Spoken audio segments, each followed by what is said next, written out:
Vote দিয়েছে দাঁড়িপাল্লায়, পাশ করেছে আরেকজন। দুদিন ব্যাপী হত্যাকাণ্ড সংঘটিত হলো, সরকারও কিছু করলেন না, সেনাবাহিনীর লোকদেরকে হত্যা করা হলো, সেনা প্রধানও কোনো ভূমিকা রাখলেন না। তাহলে এটা বোঝা যায় যে এই পরিকল্পনা শুধু ডাইল ভাতের কারণে, এই হত্যাকাণ্ড শুধু ডাইল ভাতের জন্য হয় নাই।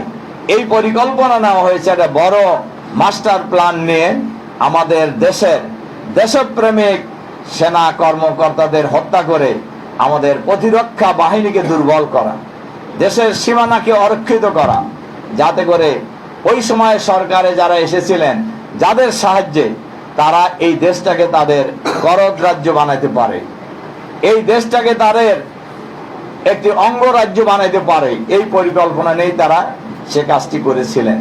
ওই সময় থেকেই, ওই দিন থেকেই আমরা শুনতেছিলাম বেশ কিছু লোকের নাম, আজ পর্যন্ত তাদেরকে বিচারের আওতায় আনা হয় নাই।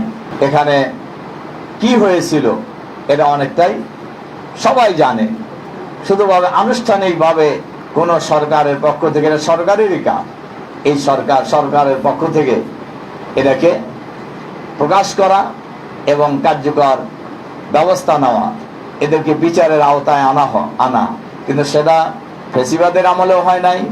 এরপরে 1.5 বছরে যে অন্তর্বর্তীকালীন সরকার ছিলেন তারাও এই কাজটি করেননি।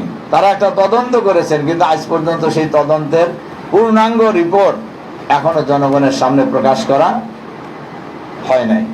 ওই হত্যাকাণ্ডের সময় একজন কর্মকর্তা বিডিআরে ছিলেন, এরপরে উনি যে প্রমোশন নিয়ে সরকারের একজন বড় কর্মকর্তা হয়ে গেলেন, এর নাম আপনারা সবাই সাংবাদিকরাও জানেন। তাদের মূল পরিকল্পনা ছিল দেশপ্রেমিক সেনা কর্মকর্তাদের হত্যা করে আমাদের দেশের সীমানাকে অরক্ষিত করে ফেলানো। মানুষ হত্যা করে কোনোদিন এজেন্ডা বাস্তবায়ন করা যায় না। যারা বাংলাদেশকে ইসলাম শূন্য বানাতে চেয়েছিলেন, যারা বাংলাদেশকে জামাত মুক্ত করতে চেয়েছিলেন, তারা নিশ্চয়ই বুঝতে পারছেন জামাত মুক্ত বাংলাদেশ হয় নাই।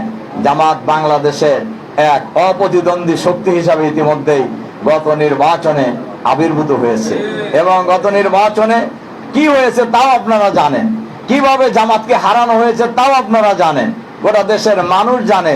ভোট দিয়েছে দাঁড়িপাল্লায়, পাশ করেছে আরেকজন। এটা আপনারা বিভিন্ন এলাকায় নিশ্চয়ই খোঁজ খবর রাখতেছেন, তারা কি বলতেছে আপনারা নিশ্চয়ই এগুলো জানেন আর কি।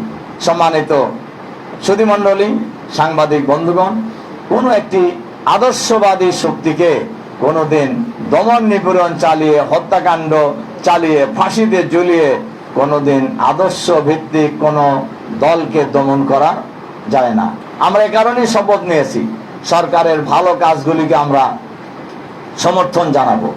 আর সরকারের যে কাজই হোক না কেন, যদি দেশের জনগণ বিরোধী হয়, দেশ বিরোধী হয়, ইসলাম বিরোধী হয়, মানবতা বিরোধী হয়, আমরা কিন্তু সংসদে এবং রাজপথে উভয় জায়গায় আমরা কিন্তু প্রতিবাদ জানাবো, আমরা রুখে দাঁড়াবো। ইউএফটি ফার্স্টের সাথে ট্রেড করুন যে কোনো জায়গা থেকে, ক্যাম্পাসে ক্লাসের ফাঁকে, ঢাকার জ্যামে বসে কিংবা ঘরে বসে। ট্রেডিং এখন হাতের মুঠোয়, তাই ট্রেড করুন যখন খুশি, যেখানে খুশি।